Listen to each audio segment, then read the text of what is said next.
പ്രിയമുള്ള പ്രേക്ഷകരെ നമസ്തേ. നമ്മുടെ ചർച്ച ചെയ്യുന്നു വാരഫലം. വാരഫലത്തിൽ നാം ചർച്ച ചെയ്യുന്നത് 1201 മേടമാസം 14-ാം തീയതി മുതൽ 20-ാം തീയതി വരെയുള്ള ശുഭാശുഭ ഫലങ്ങൾ. അതായത് 2026 ഏപ്രിൽ മാസം 27-ാം തീയതി മുതൽ മെയ് മാസം 3-ാം തീയതി വരെയുള്ള ഒരു വാരക്കാലത്തെ ശുഭാശുഭ ഫലങ്ങൾ. ഇവിടെ നിങ്ങൾ ശ്രദ്ധിക്കുക, നാം ചർച്ച ചെയ്യുമ്പോൾ പൂരം നക്ഷത്രത്തിലാണ് 27-ാം തീയതി ചന്ദ്രൻ്റെ സ്ഥാനം ചിങ്ങൻ രാശിയിൽ. മേടൻ രാശിയിൽ സൂര്യൻ നിൽക്കുന്നു, ഇടവത്തിൽ ശുക്രൻ, മിഥുനത്തിൽ വ്യാഴം, ചിങ്ങത്തിൽ ചന്ദ്രനോടുകൂടെ കേതു, കുംഭത്തിൽ രാഹു, മീനത്തിൽ ചൊവ്വ, ബുധൻ, ശനി. ഇവിടെ മേടം മുതൽ മീനം രാശി വരെയുള്ള 12 രാശിക്കാരുടെയും ഈ വാരത്തെ ശുഭാശുഭ ഫലങ്ങൾ നാം ചർച്ച ചെയ്യുന്നു. ഈ വാരത്തിൽ പ്രത്യേകിച്ച് ശുക്രന് സ്വന്തം ക്ഷേത്രത്തിലേക്കുള്ള ചാരപശാലുള്ള മാറ്റം സംഭവിച്ചു കഴിഞ്ഞു. പിന്നീട് സൂര്യൻ ഇപ്പോഴും അത്യുച്ഛം വിട്ടു നിൽക്കുന്നു. പ്രതിതശ്ചതുരഃ അടനഃ അല്പവിത്തഃ ക്രിയേതു ആയുധഭൃത് വിതുംഗഭാവേ. മേടത്തിൽ ഉച്ച ക്ഷേത്രം മേടം 10 വരെയുള്ള സമയത്ത് സൂര്യൻ പ്രതിതഃ ചതുരഃ പ്രശസ്തനും സമർത്ഥനുമാകുന്നു.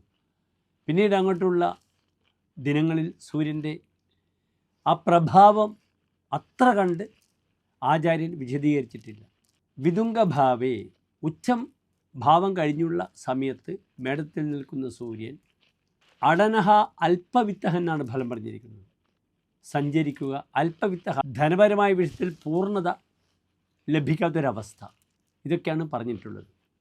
പിന്നീട് ബുധൻ നീചസ്ഥനാണ്. ഇന്നത്തെ ഈ രാശിപ്രകാരം ബുധൻ മീനത്തിൽ തന്നെ നിൽക്കുന്നു. ഏതായാലും ഓരോ രാശിക്കാരുടെ ശുഭാശുഭ ഫലങ്ങൾ നമുക്ക് ചർച്ച ചെയ്യാം, ശ്രദ്ധിക്കുക.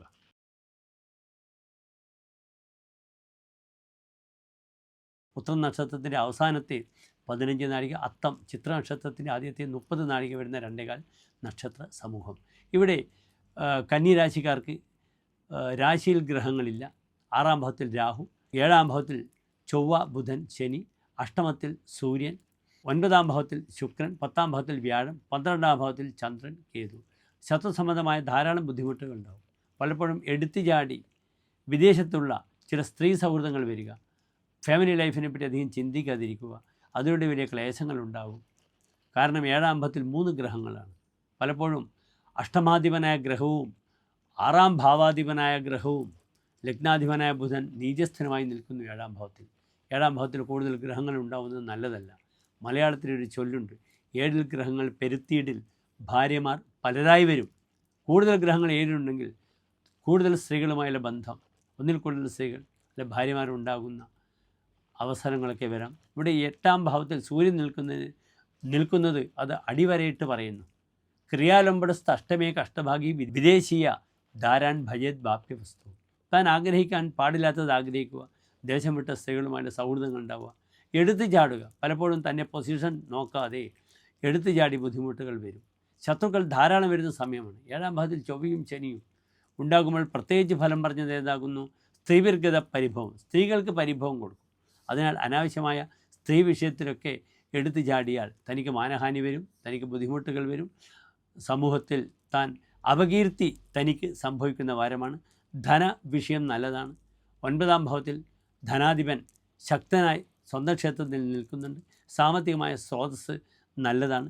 കർമ്മമേഖലയിൽ ഉണ്ടാകുന്ന ചില ബുദ്ധിമുട്ടുകളൊക്കെ വരും. മനസ്സിൻ്റെ അസ്വസ്ഥത കൂടുതൽ വരും.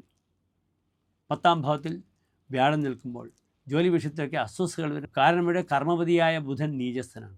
അതിനാൽ ജാഗ്രത പാലിക്കുക. ഇവിടെ നിർബന്ധമായും ശിവന് കൂവളമാല ജലധാര വഴിപാടുകൾ ചെയ്യുക. ഓം നമഃശിവായ എന്ന പഞ്ചാക്ഷരി മന്ത്രം ആദ്യത്തെ ഹൃദയ മന്ത്രവും ജപിക്കുക. നമസ്തേ.